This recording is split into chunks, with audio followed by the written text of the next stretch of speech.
Hey guys, welcome back to a new video on the channel. My name is Jack.F, I'm a freelance videographer, photographer and video editor, producing weekly content helping you take your videography and video editing to the next level. So if that's something you're interested in, stay tuned and subscribe to the channel. So ladies and gentlemen, here's a brief quick guide on how I go about shooting live events as a live event videographer. So as a bit of a brief rundown, what is a live event? It's basically what it says on the tin. It's a live event, whether that be weddings, festivals, concerts, nightlife, no matter what it is, it's the same thing. So jumping straight into this, how do you actually get the booking? So, you know, whether this can be applied to a beginner or an intermediate or an advanced person, no matter how long you've been doing it.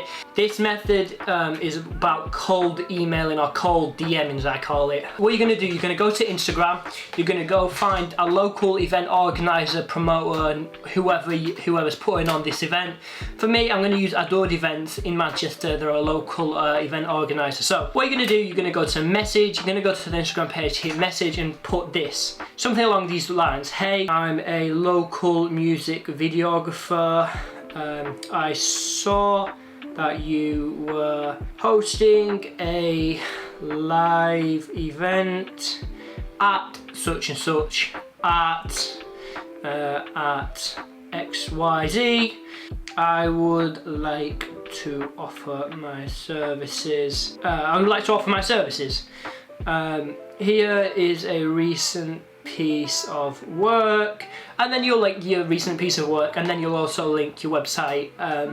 For more examples of my work, please check out my website, and then you'll link your website. But if you're a beginner and you do not have, you don't have examples of pieces of work, you're new to the industry, what you can do is put this. I'm new to this industry, and because of this I'm offering my services for free.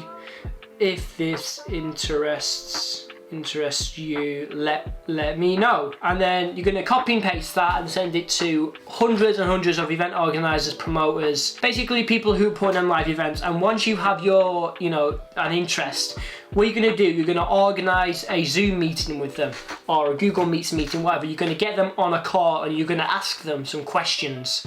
The first most important question is, when you organize a meeting with them, is what's your budget? Now this doesn't really apply if you're doing this for free, but if you are going to get paid for this, you have to ask, what's your budget, how much you're going to get paid. Once you've sorted that out, actually no, for a bit of a guideline, if you start now, you're charging, you're probably looking at 150 to 100, maybe 150 pounds, depending on the circumstance. If it's a big event, small event, if it's a venue, if it's a big, small venue, depending on what their budget is and their size. If you're, medium to higher end, maybe 300, 400, 500, 600 pounds, possibly 700, sometimes in thousands, depending on what it is.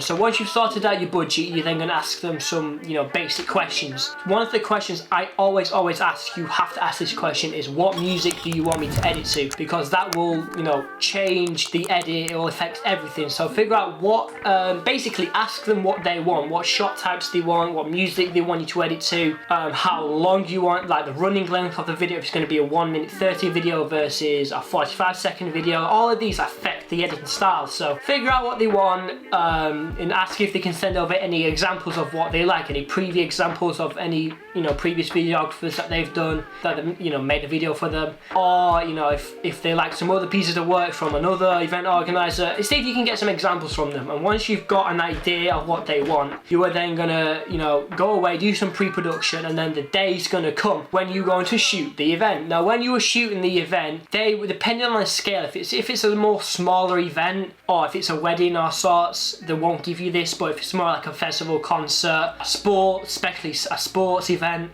they will give you what is known as an AAA pass. Now an AA pass is all area access. And basically this is your staff card. This is very important. This is basically going to show security that you are staff. It's going to show the other staff that you are staff. You know, you're not some just random dude who's turned up with a camera and you're running around the venue trying to film what's going on. This is very key. Ask for, if they don't give you this, ask for some sort of, you know, identification, or even if they don't give you one of these, let them, you know, get them to tell the security that you are staff, you know, you're not some random dude with a camera. So once you have this, or even if you don't have an AA pass, they will give you some sort of identification, especially for festivals as well. So once you have that, you're then going to go over, if you might have a shortlist, a storyboard, or some sort of idea of what you want your video to look like. If your client has requested a certain, you know, editing style or shooting type, you know, if they want the main acts, if they've got a headline coming on, they want that the focus to be on the headliner, and you're going to focus on that. If they want focus on the VIP treatment, you know, sparklers, waiter girls, forgot what they call it if it's a nightclub, bring out little sparklers if they want that focus in confetti, CO2, whatever it is. If they basically shoot what they have asked for, and actually going back on myself a little bit earlier, get to their venue 30 minutes to 1 hour early so you can scout the venue and figure out some good, you know, angles where you can get the main acts or the DJ or the crowd, you know, people doing like that. But a general rule of thumb when you are shooting the crowd, DJ, human beings, is get candid shots. They say themselves 10 times better than just a pose, you know, Instagram post shot, because candid stuff just sells itself 10 times better than posed shit. Once you've been to the event and you've shot it, and you said bye, cheers, bye, you're gonna come back and you're gonna edit it. Now when you are editing it, make sure you stick to, you know, what the event organizer wants you to do. You know, if it's 1 minute 30, make sure you don't produce a 1 minute video. You make sure you don't produce a 2 minute video. Make sure you give them what they want. But before this, actually, going back on myself again, actually before this, one tip I forgot to leave out is, if they are paying you, make sure they pay a 50% deposit up front, because some event organisers, some clients, don't matter what it is, they seem to think that they're just paying for the after movie or highlight video they're going to make for them. They're not. They're going to pay for you to give up your time, your equipment, and all that sort of stuff, but you cannot take any more bookings for that day, so they have to pay a 50% deposit to secure their spots. So make sure you get them to pay a 50% deposit up front, and then, you know, go shoot the event. But when you are editing it and you've edited it, everything's good. Two services I like to use is WeTransfer and Google Drive. You can use like Dropbox or something like that, but from my experience, I've had very few issues with WeTransfer and Google Drive. But my number one out of those two is WeTransfer, strictly because it covers your back. Now what I mean is, if you get into an argument, or, you know, something goes south, something goes sour with you and the client, and you end up, you know, taking each other to the court or something like that, and you have to have evidence. One thing that WeTransfer does that Google Drive and other online services like transfer services doesn't do is WeTransfer sends you an email of, you know, if they've downloaded in there. It sends you an email basically if they've downloaded the video, and that is key evidence. So make sure you use WeTransfer if you can, so you've got evidence. Make sure you get everything in writing as well. Get everything in writing just in case something goes south. So once you sent it over to them, actually no, before you send it over to them, you're gonna put a watermark on it, some sort of, you know, something that makes it unusable. A watermark, you know, just in the bottom right hand corner. I'm talking a watermark all the way across it, so it's basically unusable. And the reason for this is they've paid a 50% deposit up front. Now they,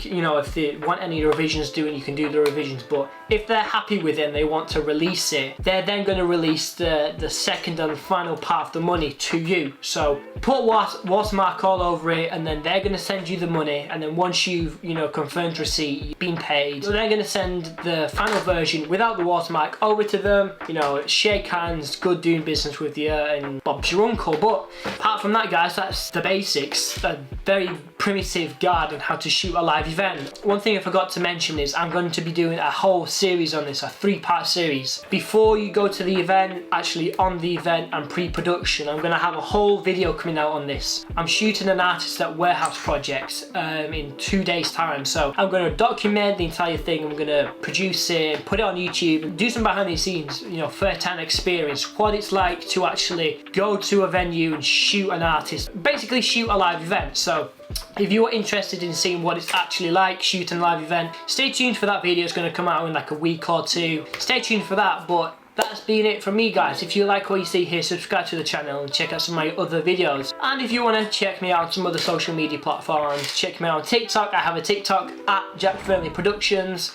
and the same on Instagram at Jack.F Productions. So if you like what you see here, subscribe to the channel and make sure you turn on the bell for notifications. Apart from that, guys, that's been Jack.F, and I'll see you on the next video.